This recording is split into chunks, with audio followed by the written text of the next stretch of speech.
Mes amis, l'homme n'est rien sans Jésus. La vie ne vaut rien sans Jésus. La maladie nous prouve à quel point l'homme n'est rien sans Jésus dans sa vie.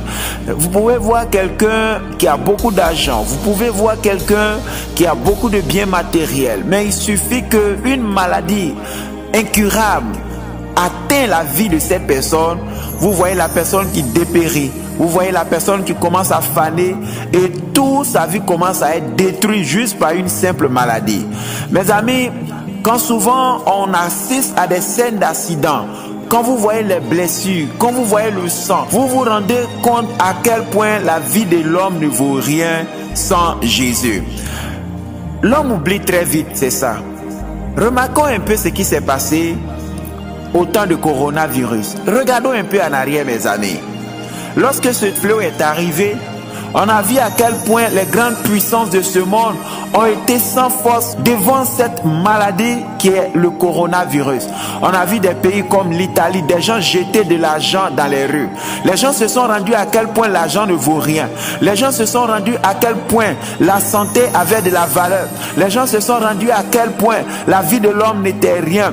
Comment les gens tombaient malades. Les gens qui mouraient par milliers dans toutes les nations de la terre. Habituellement, c'est en Afrique que la chose commence. Et en Afrique, les gens courent vers les grandes puissances, courent se cacher en Europe, aux États-Unis. Mais ce qui était bizarre dans ce même moment, c'est que ça a commencé chez les grandes puissances. Toutes ces grandes nations ont été touchées. Ils ont été affaiblis. Les hôpitaux étaient submergés. Les grandes puissances ne pouvaient rien.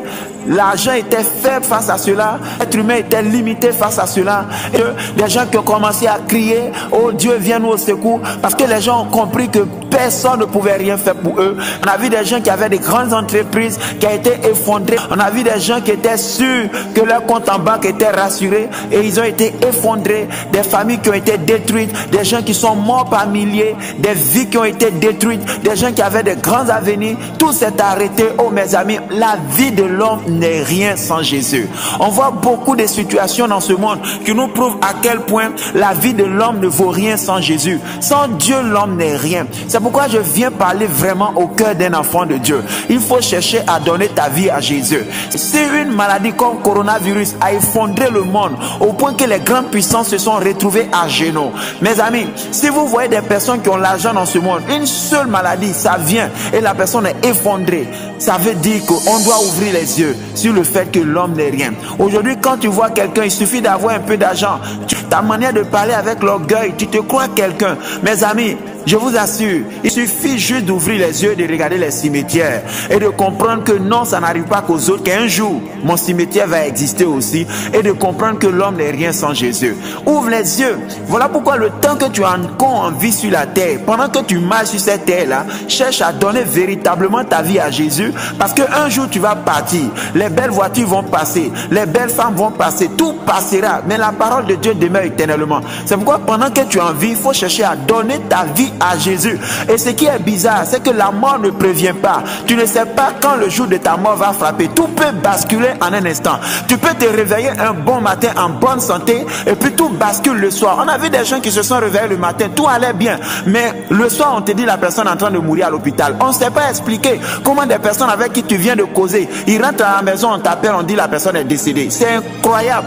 Pour nous dire que la vie de l'homme n'est rien sans Dieu. Sans Jésus, l'homme n'est rien. C'est pourquoi quand tu as envie, ne sois pas orgueilleux, sois humble, rabaisse-toi et dis à Dieu de prendre ta vie. Dis à Dieu que tu veux véritablement le recevoir, parce que quand Jésus est dans ta vie, même si tu quittes ce monde, le ciel va te recevoir. Et le plus grave, ce n'est pas la mort, parce que la plus grande tragédie sur cette terre, c'est pas la mort, c'est de mourir sans avoir donné sa vie à Jésus. C'est de se poser la question, où est-ce que je vais partir si je quitte ce monde? C'est pourquoi il est important, pendant que tu es encore à vie, d'assurer ton salut et de donner véritablement ta vie au Seigneur Jésus. Parce que la plus grande tragédie, c'est pas la mort, mais c'est après la mort. Parce qu'il y a une vie après la mort. Après la mort, il y a deux chemins, l'enfer et le paradis. Où iras-tu après ta mort? Et donc, pendant que tu es en vie, je t'en prie, mon ami, saisis ce message et donne sincèrement ta vie à Jésus. Maman, papa, c'est le temps de donner ta vie à Jésus. Ma soeur, mon frère, c'est le temps de donner ta vie à Jésus pour ton salut. Alors, si ce message t'a convaincu que tu voudrais donner ta vie à Jésus, tu vas juste répéter cette prière avec moi. Seigneur Jésus, je reconnais que je suis pécheur. Je reconnais que tu es mort à la croix pour mes péchés. J'accepte le sacrifice que tu as fait à la croix pour me sauver. Reçois-moi dans ton royaume. Donne-moi ton Saint-Esprit. Au nom de Jésus-Christ. Amen.